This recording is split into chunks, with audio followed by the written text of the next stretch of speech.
मागच्या 2-3 दिवसापासून आहे ना मला खूप जास्त सर्दी झालेली होती. त्यामुळे ना मी तुमच्यासोबत काही व्लॉग वगैरे शेअर करू शकले नाही. कारण की व्हॉइस ओव्हर करायला आहे ना आवाज खूपच जास्त खराब येत होता. तुम्हाला अजून सुद्धा जाणवत असेल माझा आवाज खूप जास्त खराब येत असेल. आणि तसं हे 2-3 व्हिडिओ एडिटिंगवरती पडलेले होते कारण की व्हॉइस ओव्हरच करायचे बाकी होते. तर आज मला थोडं बरं वाटत होतं म्हणून आज मी व्हॉइस ओव्हर करूनच घेतला. तर hi everyone, welcome back to my channel. कसे आहात तुम्ही सर्व? अपेक्षा करते खूप मस्त आणि मजेत असाल. तर आज व्लॉगची सुरुवात आहे ना मी हेअर ऑइलिंग पासून करते. कारण की मला आहे ना उद्या आहे ना हळदी कुंकू आणि बोरनान दोन्ही करायचं आहे. त्यामुळे ना म्हटलं आज व्यवस्थित हेअर वॉश वगैरे करून घेते. आणि लागल्या हाती ना मला हॉलची डस्टिंग सुद्धा करायची होती. गावावरून परत आल्यापासून आहे ना मी हॉलची डस्टिंग वगैरे काही केलेलीच नव्हती. आणि म्हटलं ज्या दिवशी हेअर वॉश करायचा असतो ना त्या दिवशी माझा डस्टिंग हा कंपल्सरी असतो. नंतर मग हेअर वॉश केल्यानंतर डस्टिंग करायला मला खूप जास्त कंटाळा येतो. कारण की ती धूळ परत केसामध्ये बसते, अंगावर बसते आणि मग चिडचिड होते. म्हणून हे काम आहे ना मी केसाला तेल लावल्यानंतर आंघोळ करण्याच्या आधीच करून घेत असते.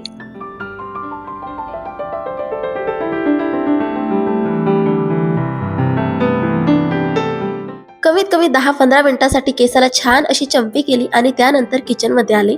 तर कालच्या व्लॉगमध्ये मी तुमच्यासोबत शेअर केलं होतं की मी ना रागीचा जो काही डोसा आहे ना त्याची प्रिपरेशन करते.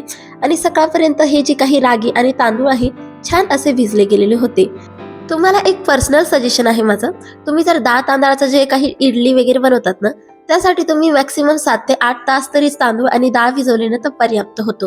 पण ज्यावेळेस तुम्ही अशी मिलेटची इडली वगैरे बनवतात ना जसे की रागी इडली वगैरे, तर हे मिलेट आहे ना भिजायला खूप जास्त वेळ घेतात.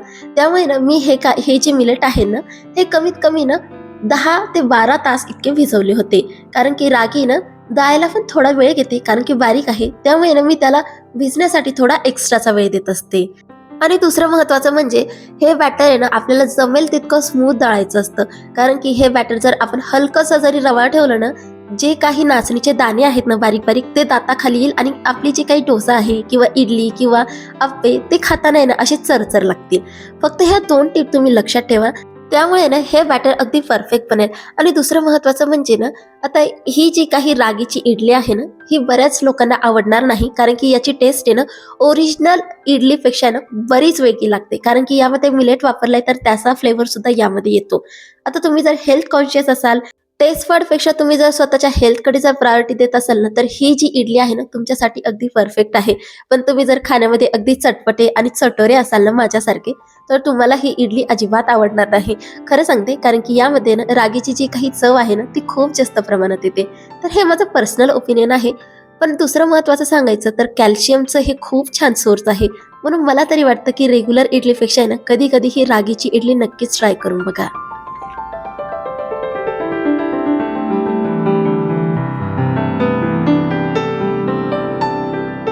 प्रथमला इथे मी नाश्ता वगैरे करून दिलेला होता आणि आमचा नाश्ता सुद्धा झालेला होता. आणि त्यानंतर आहे ना इथे मी हॉलची डस्टिंग करायला घेतली. तर शक्यतो आहे ना घर हे लावलेलंच असायचं त्यामुळे असं खूप जास्त प्रमाणात धूळ नव्हती. पण तरीही थोडाफार तरी असं धुळीसारखं वाटत होतं म्हणून लगेचच आहे ना हॉलची डस्टिंग वगैरे मी करून घेतली. सुरुवातीला विचार केलता मस्त कोलिन वगैरे टाकून याला छान अशा या ग्लास क्लीन करून घेऊया. पण यावरती ना जी काही धूळ होती ना कोलिन टाकल्यानंतर आहे ना आपण वाईप जरी केलं ना तरी सुद्धा आहे ना हे असं मला आहे ना चिखलाचे कसे असे डाग राहतात तसे मला दिसत होते. म्हणून फक्त ड्राय डस्टिंग मी इथं करून घेतली. हॉलमध्ये बघायला गेलं ना तसं एवढा काही जास्त पसारा नाहीये त्यामुळे डस्टिंग करायला एवढा काही वेळ लागत नाही. हार्डली अर्धा तास जरी अगदी मेहनतीने जर डस्टिंग केली ना सगळं काही चाळे वगैरे काढून तर पूर्ण हॉल क्लीन होऊन जातो. बघायला गेलं ना तर एवढी काही डस्टिंगची काही गरज पडली नव्हती. पण उद्या आहे ना मला हळदी कुंकू करायचंय आणि सोबतच प्रथमचं बोरनान सुद्धा करायचंय. तर बायका येतील मग आपल्याला वाटतंच ना आपलं घर सुंदर नीटनेटकं असावं. त्यामुळे हे सगळे चोचले आपल्याला करावे लागतात. मीच नाही जगातील प्रत्येक गृहिणी तरी हे करतच असते. बाकीचं नाही माहिती पण महाराष्ट्रामध्ये तर नक्कीच करत असेल.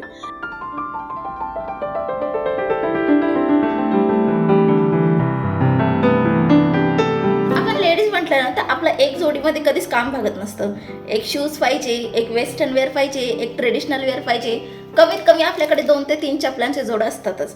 पण आमच्या घरामध्ये ना काय व्हायचं माहिती का, आमच्याकडे शू रॅक नव्हता. म्हणजे मागचं घर होतं ना तिथं होतं. मग आम्ही काही नवीन इन्व्हेस्ट काही त्यामध्ये केलं नाही. पण इथे नव्हतं आणि बॉक्समध्ये ठेवून आहे ना जे माझे शूज वगैरे होते, सँडल्स होते ते खूप जास्त धुवून खराब व्हायला लागले होते. तर त्यामुळे ना मी तुम्हाला हे दिसतंय का, हे शूज ऑर्गनायझर मागवलं होतं. म्हणजे हे शूज ठेवण्यासाठी एक छान अशी बॅग्स आहेत, तुम्हाला दाखवते मी. तर हे 2 कलरमध्ये आहे, एक ग्रे कलरचं आहे, एक ब्लॅक कलरचं आहे. माझ्या मते तर ब्लॅक कलर ठीक आहे, कारण की ब्लॅक कलर म्हणजे डाग वगैरे दिसणार नाही. आणि मी तुम्हाला एक काढून सुद्धा दाखवते. तर हे बघा, हे इतकी मोठी म्हणजे साईज मी बरीच मोठी ही बॅग आहे. आणि हे बॅग आहे ना, अशी आपण पोटली कशी ठेवतो तशी ही सील होते, दोन्ही साईडने ओढायची म्हणजे अशी ती सील होते. आणि हे ना एक अशी सी थ्रू पण आहे ही, हे बघा. त्यामुळे ना यामध्ये आपण कोणती चप्पल ठेवली ती सुद्धा आपल्याला म्हणजे इझिली दिसण्यात येईल आणि आपला खूप जास्त मेस किंवा पसारा क्रिएट होणार नाही. तर हे मी काय 130 रुपयाला 12च्या सेट्समध्ये हे म्हणजे ऑर्डर केलं. तर क्वालिटी वाईज तर हे खरंच खूप छान आहे. आणि चप्पल बघूया आता त्याच्यामध्ये किती छान पद्धतीने ऑर्गनाईज होता का नाही. म्हणजे हे ऑर्गनाईज करण्यासाठी तर मला नाही वाटत एवढं काही आहे. पण हां, आपल्या चप्पल असो शूज असो यांची जी शेल्फ लाईफ आहे ना, याचं वाढवण्याचं काम नक्की करेल. कारण की ना आपल्या ज्या चपली वगैरे असतात ना, आपण बाहेर असंच ठेवून देतो, मग त्याचं धूळ पडते, पाणी पडतं, त्याच्या चक्करमध्ये ते खराब होऊन जातात. आणि ट्रॅव्हलिंग करताना पण आपल्याला थोडंसं अशी कॅरी बॅग शोधाशोध होऊन जाते. मग त्यापेक्षा ना मला हे ऑप्शन थोडं बेटर वाटलं. बघूया त्याच्यामध्ये कशी ऑर्गनाईज होते, तुम्हालाही दाखवते. बघायला गेलं ना तर माझ्याकडे असे खूप जास्त चपलांची जोड वगैरे काही नाही आहे, पण मला आवडतात बरं का. वेगवेगळ्या ट्रेडिशनल असो किंवा मग वेस्टर्न वेअर असो, मग मला कलेक्शन करायचं खूप शौक आहे. फक्त चपलांच्या बाबतीत नाही आहे, ते प्रत्येक गोष्टीची आहे. जसे की बॅग्स झाले, ज्वेलरी झाली, साडी झाली, कपडे झाले, भांडे सुद्धा मी आजकाल कलेक्शनमध्ये ठेवत असते. इतकं मला शौक झालेला आहे. कधीतरी निवांत तुमच्यासोबत नक्कीच शेअर करेल प्रत्येक गोष्ट. तर आता सध्या मी तुम्हाला माझ्याकडे जेवढ्या काही चपला आहे ना तेच सांगते. तर एक माझ्याकडे ना कोल्हापुरी आहे, जी की माझ्या भावाने स्पेशली कोल्हापूरवरून आम्ही सगळ्या बहिणींसाठी आणली होती. आणि एक चप्पल आहे जी की माझ्या बहिणीनेच मला दिलती. आणि 2 चपला आहेत जे की मी स्वतः घेतलेल्या आहे. एक वेस्टर्न वेअर सँडल आहे आणि एक जे काही शूज दिसत आहेत ना, स्नीकर्स, ते. आता यावरतीच मी अजिबात थांबणार नाहीये. मला जर अजूनही काहीतरी छान छान दिसलं ना तर मी ऍड करतच राहील. जसं की मला नवरात्रीसाठी जी काही ज्योती असते ती पण ऍड करायची आहे, पण हळूहळू काय ना ते चालूच राहील. तुमच्यासोबत नक्कीच शेअर करेल. बरं, आता बऱ्याच जणांना असं वाटतं 2 जोडीत काम भागतं, 1 जोडीतही काम भागतं, पण आपण लेडीज आहोत, आपल्याला सगळं काही परफेक्ट लागतं. बरं, असं ह्या बॅग्स तुम्ही बघा, खूपच सुंदर क्वालिटीच्या आहे आणि वरतून सुद्धा दिसतं की आपण यामध्ये कोणते शूजचे पेअर ठेवले किंवा कोणती सँडल ठेवलेली आहे. त्यामुळे पर्सनली मला हे प्रोडक्ट खूप जास्त आवडलं. तर आता आहे ना संध्याकाळचे 5-5:30 होत आलेले आणि मला आहे ना जायचं आहे आता गावामध्ये. उद्या मला प्रथमचं बोरनान पण करायचं आहे आणि वाण पण द्यायचं आहे बायकांना बोलवून. तर ते दोघी कामांची लिस्ट वगैरे मी करून ठेवली, कारण की गावात गेल्यानंतर आहे ना लिस्ट नसली ना खूप जास्त वायफड खर्च होतो माझ्याकडून. तर लिस्ट वगैरे मी बनवून ठेवली. आता प्रथमला आहे ना समोरच्या ताईंकडे देते आणि मी मग जे काही साहित्य लागतं ते घेऊन येते उद्यासाठीचं. सोबतच आता बघते, आता मला तिळगुळ पण बनवायचं आहे, आज जमतं का नाही ते. तर चला स्टे ट्यून. तर आता मी बाजारातनं जाऊन आले, सगळं काही प्लॅनच्या अकॉर्डिंग मी घेऊन आले. प्रथमसाठी पण बोरनांचं एक ड्रेस वगैरे घेऊन आले. आणि वानमध्ये ना मी यावर्षी काही अशा प्रकारच्या काचेच्या लीड असतात ना, म्हणजे काचेच्या बॉटल आहेत ना, या एअरटाईट आहेत थोड्याशा, म्हणजे एअरटाईट आहेत असं त्यांचं म्हणणं होतं, आहे खरंच. तर हे वाले मी यावर्षी घेऊन आलेले आहे. तर हे मी अर्धा डझनच आणले, कारण की माझ्या ओळखीच्या बायका पण तेवढ्या नाही आहे, जेवढ्या आहेत त्यांच्यासाठी ठीक आहे, पर्याप्त आहे. तर हां, एवढीच काही प्रिपरेशन अजूनपर्यंत केलेली आहे. आता मला तिळगुळ बनवायचा आहे, स्वयंपाक करायचा आहे पहिले, त्याच्यानंतर तिळगुळ बनवायचा.